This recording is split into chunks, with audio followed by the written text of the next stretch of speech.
Hi, I'm Eric Elbers, the product manager for CycleOps. I'm here today to introduce to you the CycleOps M2. The M2 is the 2018 update of the popular CycleOps Magnus wheel-on smart trainer. In the construction of the M2, we use the same 2-inch steel tubing that has made our classic trainer line so strong and durable over the years.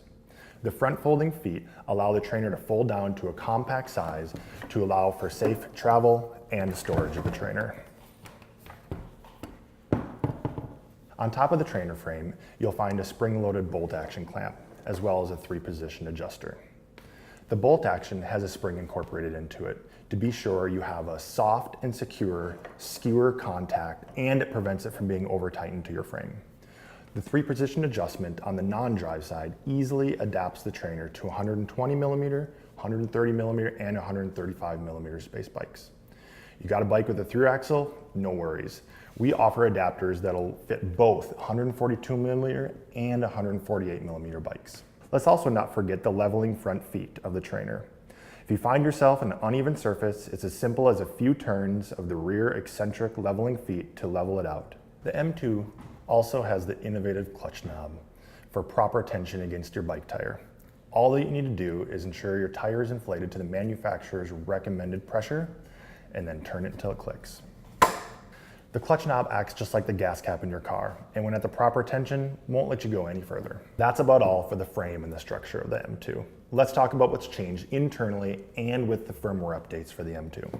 Internally, there have been several changes and firmware updates since the launch of the original Magnus, all of which are incorporated into the M2. We've continued to update the ride control algorithm so you have the most road-like feel possible, as well as the least delay possible when being controlled by your favorite training application.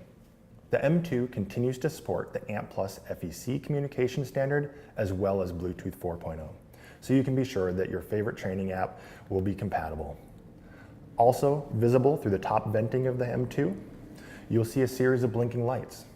These lights are trying to communicate with you to tell you exactly what's going on with the trainer. Are they blinking green? Well, nothing's paired to it. Are they blinking white?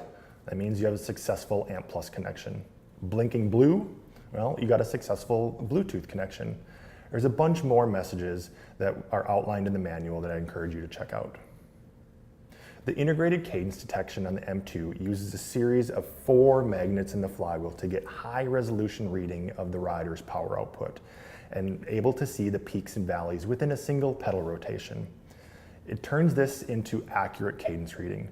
This is the same technology we've been using on our PowerTap hubs for the past 10 years and means you don't need to ride with a separate external cadence sensor indoors.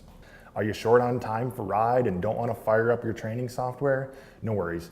Just make sure you have the power connected to the M2 and it's not paired to anything.